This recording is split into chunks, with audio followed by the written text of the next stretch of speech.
friend of yours that's getting married. Okay, so let's get right on into it. So hi everybody, Raquel the Realtor here again, and thank you for tuning in to another episode of Women Empowering Women, a new social media series showcasing women in business. So today we have Jodi Gagné here with us. She is a wedding planner and event coordinator extraordinaire. She's been in business for almost 20 years, has coordinated over 250 events and counting. She is also an accredited wedding planner, and her business is Simply Perfect Events. So Jodi, thanks for being here with us today. Thanks, Raquel. I appreciate that. Okay, perfect. So thanks for for being here today and for being my guest. I just got married in October, and Jodi was a lifesaver. Without you, I don't know what I would have done. I wouldn't have had the day I had. I just wanted to make sure that I went into the day and had no worries. And my mom also said, I don't want to hear from anybody. I don't want not one person asking me, where do I put this and where do I do that? So when we brought you on board, you've definitely helped simplify everything and made it more comfortable for us. So thank you. Oh my gosh, and you make my job so much easier. Oh. Okay. Maybe turn your cell phone down the volume a little bit. Let me try that. What do you think? Does that work out? Oh, that works so much better. Yeah, that's better. Right? Oh, that was a little annoying. So Jodi, tell me what's going on just before we get into it. What's happening with your brides right now? How are they feeling? You know what? I've been blessed. I have some troopers. My brides are being as flexible as possible in terms of knowing that the postponement or cancellations are imminent. And we've just been really working together at trying to figure out what the best plan is for them moving forward. Obviously, there's so many factors that we really just don't have the answers to at this point. It's a day-by-day process. And the thing is, obviously, it's devastating because they have been hoping to get married. I have brides that are supposed to be getting married this month, next month, June, July, and slowly we start counting down those days of knowing that their turn is up, and there's a good chance that we may not be able to follow through. So yeah, you know what? I think definitely there is a balance of feeling really overwhelmed, feeling hopeless. And the biggest thing is, and when I chat with them, I'm always letting them know it's really important for them to grieve. There's a grieving process when they do get to the point where their original wedding date is not going to happen, that they need to allow themselves to feel that loss because it was a day that they had been planning for a very long time. For sure. So what are like some of the top reasons why a couple may decide to consider postponement? Do some people have to? Is it like, are there venues that are open? Like, what's going on? So right now, because of some government regulations, we're actually not allowed to host any events more than 5 people. So in that sense, there is nothing we can do unless they decide to do something that's extremely intimate. And so moving forward, a lot of my brides and grooms and couples have anywhere from a 60 guest count to a 250 guest count. Not only, so it's the guest restrictions and limitations that we have right now. It's the border closures and the travel restrictions that we need to manage, because I have one couple who, our groom is in California, our bride is here, so he can't even come here for his wedding date. We also have couples who are from out of town, New York, so trying to get them to across, it's not even possible, because it's not until end of May when there's even a talk about potentially reopening the borders. And so those are the main reasons right now that we can't do it, because of the government regulations in place. But even if we look a little bit further out, for our May, June, July weddings, the biggest one, and my most important advice when I'm speaking with my couples is the wait and see approach too stressful? For that, like, do we do invitations? Do we still go and follow through with our guests and seeing if people are even thinking of coming? Because there's the idea that we have guests that are coming from out of town. Are they even going to be comfortable if the restrictions are lifted? Are they going to be comfortable in a large group setting? And in some cases too, like, we've all been hit financially, or most of us. And so the couples who have had a financial hardship, that's the other thing to consider, is that, is this even something that they can afford to do at this point? So all of those are probably the top reasons, which is the wait and see approach, the travel restrictions, the guest count limitations, the financial hardships, and then the comfort level of large gatherings. So when we put all of that into play, it's really important for my couples to determine if postponement is the right option for them moving forward. And it's a difficult decision. It really is, and my heart does break for my couples when we actually have to sit and talk about what those next steps are. Wow. So what are you suggesting to people who have weddings later on in the year? Like, I have a girlfriend who's supposed to get married in November. I think it's in Dominican, but I think she's going to call it off. But like, what do you suggest to those people that are later on? Because that's like even farther out. So no one really knows. So again, the way that I've approached my couples for right now, we're really looking into August. So May, June, July have all postponed. And I would say all of them have postponed to the 2021 year. Wow. For my weddings in August and September, I know we've sort of placed a hold on it in terms of wedding planning. For August, we've actually decided to wait until the the lockdown is lifted May the 11th. So at that point, we're still about 3 months away from their weddings, which still gives us plenty of time to be able to wrap up all those final details, send out invitations, etc.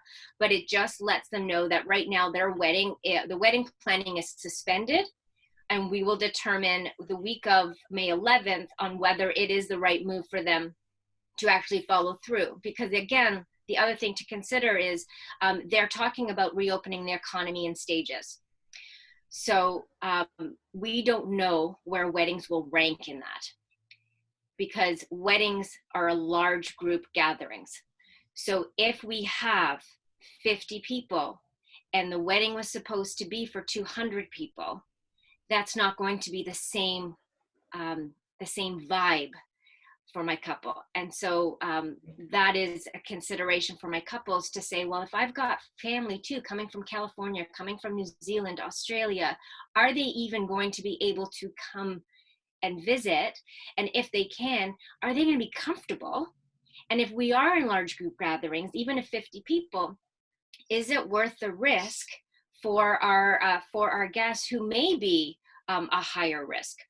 So there's a lot to play there. So for me to make those decisions on whether we're continuing on with wedding planning in August, I think we do a wait and see approach until mid-May, and then determine how that's going to play out in terms of the economy opening up and where we stand with that.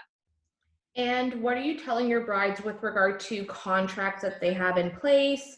Like, what's going to happen with these venues if we're locked down for so long? Can some venues continue on with, their payments for rent and all that kind of stuff? Because I feel like as a bride, that's what I would be thinking of. I have all this money out there, and me, when I was getting married, I paid a lot of my stuff early on so that I knew that it was out of the way and I didn't have to worry about it because it was such a large expense for us. So like, how are you kind of guiding people that way with like contracts and what to do when you have the money out there, and is it going to be okay, and are they going to go to business? Yeah, it has to be a case-by-case basis. We have to break it down into bite-sized pieces because it's extremely overwhelming. My couples also know that I'm not a legal advisor, so I can't make any legal consultations with them. I am aware of some of the laws that we are all bound to when it comes to the impossibility right now of hosting an event. But I would say in every single case at this point, what we're doing is we're reaching out to the venue to find out what their policy, actually venues and vendors, we're reaching out to them to find out what policy they have in place when it comes to deposits already paid. Okay. And I would say at least 99%, all of them are transferring their deposits to a new wedding date. Okay. Okay. So the other thing that I've done for some of my August weddings is we are in the process now of looking at a Plan B option in the 2021 fiscal year, but holding on to the original date. So this way, my clients have that bit of a cushion to sit with what's going on in the near future, but knowing that her venue and her vendors are all on board for a second Plan B option date. And once a decision's made to cancel the original date, then we can move forward and we know everyone's on board for that Plan B. Are Fridays and Saturdays still available? Because Matt and I were thinking about this, like if everyone has to push these weddings back and then there's new people coming in, like what's going to happen? Does your Friday now become a Wednesday wedding or a Thursday wedding because there's really no dates left because everyone's just kind of jumbled together now because everything's, pushed back? Yeah, no, so, and that's a good question. Right now, there's been a lot of flexibility with opening up the entire calendar year, 2021, for my couples. I would say typically a Sunday would move to a Sunday, a Friday would move to a Friday, Saturday to a Saturday. But again, in my cases, my couples have been very flexible in terms of because they may have had an August wedding, that doesn't necessarily mean they're looking into an August wedding date of 2021. And I just feel that from a responsibility stance, May would probably be the earliest I would look into postponement, because I don't want my brides to have to do this a second time. It's just so horrible. I feel so terrible because everything is now pushed back. It's not only your wedding, it's your shower, it's your bachelorette, it's the stag, it's the bachelor party, everything. Raquel, it's your life. Because if a couple is planning to get married and they decide they want children, all of a sudden now that's pushed another year, 2 years. Not to mention, like, there's also the honeymoons to consider. There's that purchasing of the house if they haven't purchased the house. So yeah, like right now we're all on this massive pause and just trying to figure out what's the right thing to do moving forward. But from a responsibility standpoint, my couples recognize that having a wedding in June, July is maybe not the right thing to do. What do you suggest? I know a friend of a friend, and they were supposed to get married in June in Italy, and then they've now pushed it to August in Italy. And I'm like, okay, to each their own. I get it. It's a lot of money that, you've invested already, but like, what would you suggest someone doing that, or like some sort of destination wedding when you're pretty much dead set on, I want to get married in Italy or in Dominican or in Mexico? That's tough. That's tough because the thing is a lot of money was already invested. We're talking flights, we're talking accommodations, a lot of money is already put down.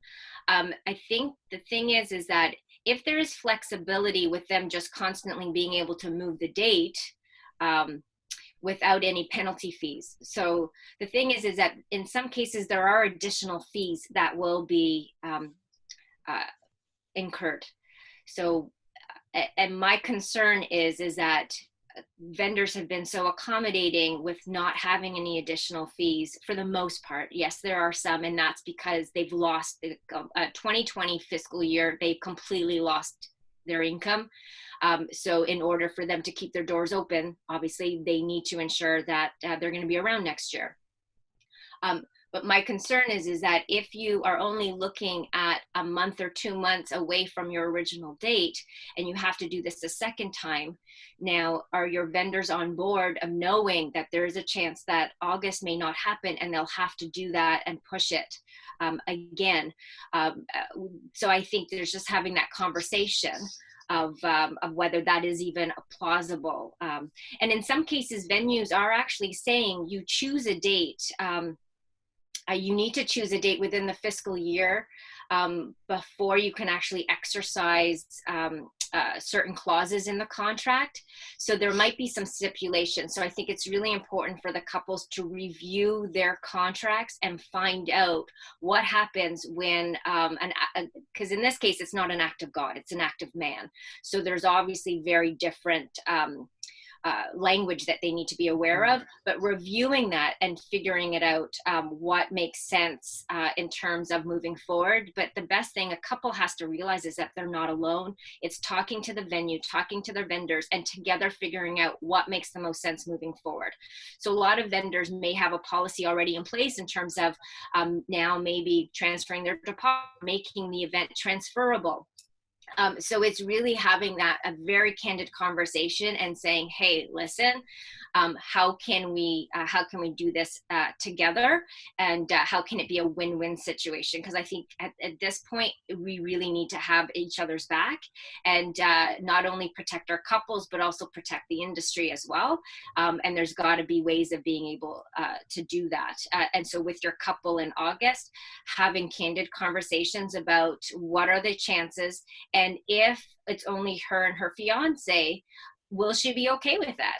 Because she also has to expect that there may be some of her guests who can't afford to fly out, may not be healthy enough to, or honestly just may not be comfortable enough with the idea of traveling.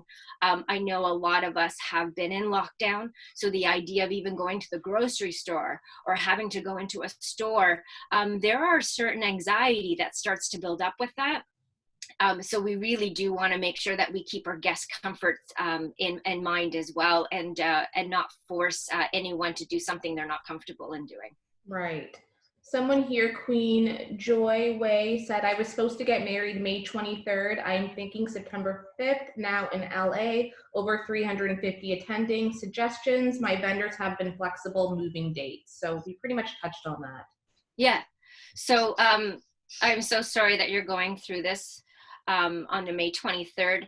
I am still hopeful for September, and I would just monitor the situation closely, obviously being in contact with your vendors, as well as making sure that you're on top of what's going on within your area, and when travel restrictions, border closures, when all of those start to reopen, really just get a good sense of how weddings are going to rank in that sense. Jodi, with the whole financial part, how are you guiding your brides? Because, you put your deposits down for the venue and with your florist, whatever, and then this happens, and now money is like even tighter than it was before, even like really tight. How are you guiding people to, make sure that you pay these balances in a timely manner coming up to your day? I just can't even fathom how I would do that, because it's like money is not like it used to be. Yeah. And then I still have this outstanding balance here, but I have to pay this outstanding balance in order to have my day. So how does all of this work? So again, it's determined by each vendor, each business, in terms of what they put into place. So I know it's simply perfect policy is that I have now taken any payments that were due in April, and I've actually deferred them. Okay. A little bit later. If my weddings are currently in postponement, then what I have done is I've placed their payments on hold until a new wedding date is chosen. Okay. Some vendors are pushing it until the month before the new date. Some are asking for 50% of the balance on their original wedding date and then transferring other deposits. So people are being extremely flexible in terms of helping the business out, making sure that there is some money coming in, keeping their lights on, if you will, but also recognizing the fact that in some cases, couples are struggling a little bit with having to keep up with that payment, but knowing that the income is not coming in the way it originally was. But again, it's the way I see it is it's really just important to have this communication either with your vendors, your venue, your planner, just to make sure that we could figure it out, because as far as I'm concerned, we can't have a blanket policy for every single person, because it's different for every single person. Right. And as important it is to have a policy in place, we do have to do it on a case-by-case basis. Wow. It's so crazy. I really feel horrible for all the brides. I just can't even imagine. But, I also say too that it's not the end of the world. You still will get married, just not the day that you were ideally hoping for, but you will have that perfect wedding that you were planning. Yeah, no, absolutely. Absolutely. I think the easiest thing right now is knowing that everyone is in this. Yep. It's affecting everyone. Yeah.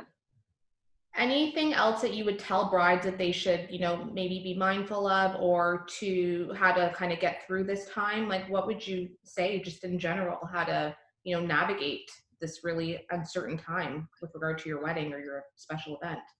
I think the biggest thing, to me, mental health is the biggest thing. And the amount of stress and anxiety and overwhelm that my couples are feeling, it's so important to make sure they allow themselves to feel that. And I've told my couples, if you need to cry, cry. If you need to throw something, throw something.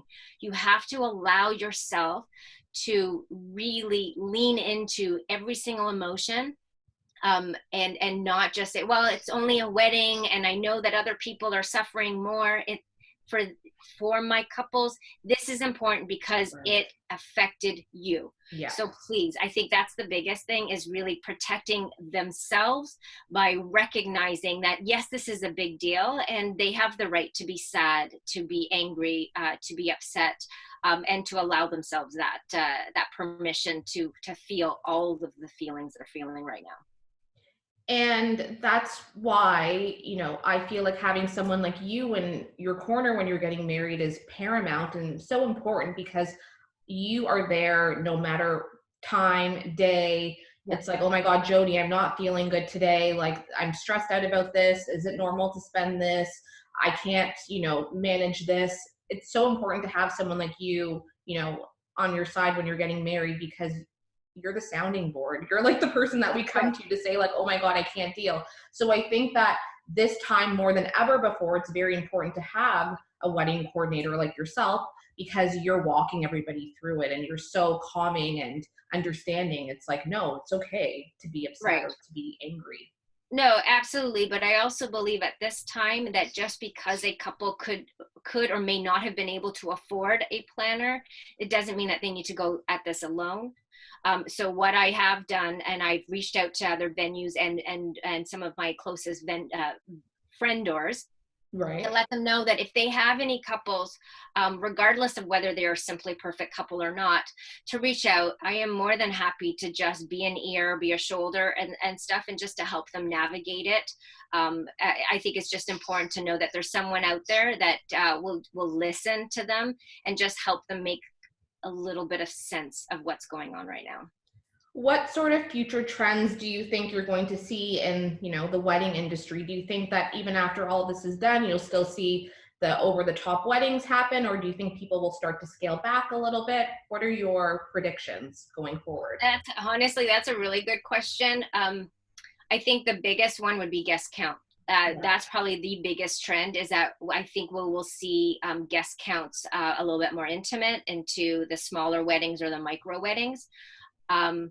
But that's probably and I don't, and I think it'll be interesting to see the travel aspect that comes into play on whether couples decide to have weddings in their hometown and then go to the other partner's hometown if they are from separate places, and having two separate smaller weddings in order to alleviate some of that fear of traveling. I would really love to see us being able to slowly come back. I just think that right now, 2020 is one of those years that make people feel a little bit hesitant, just because we are in such a massive unknown and uncertain times. But I think eventually we will start to bounce back. It's just going to take some time. Right. Wow. anything else that you'd like to say to brides or brides-to-be that, you think they should know? I don't think I so. think you touched everything. Yeah. I like to think I did. Yeah, you did. Jodi, thank you so much. It was a pleasure. Thank you. Brides and brides-to-be and people that just got engaged, everyone, I hope you learned a lot from this today, and I hope you are able to kind of feel a little bit more at ease to know that you're not alone and that there are many, many, many other brides out there that are feeling what you're feeling. Thanks so much, Raquel. All the best. Thanks, Jodi. Take care. Okay, bye. Thank you.